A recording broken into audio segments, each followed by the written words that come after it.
Terve, Ebi täällä. Tänään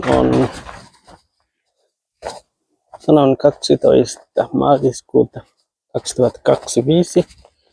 Minä nyt lähdössä töihin,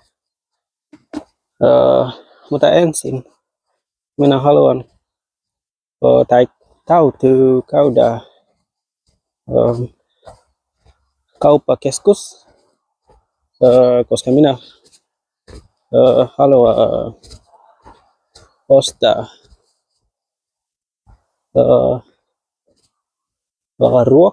ruokaa ja sitten minä otan bussi ja lähden töihin työpaikkaan. Joo.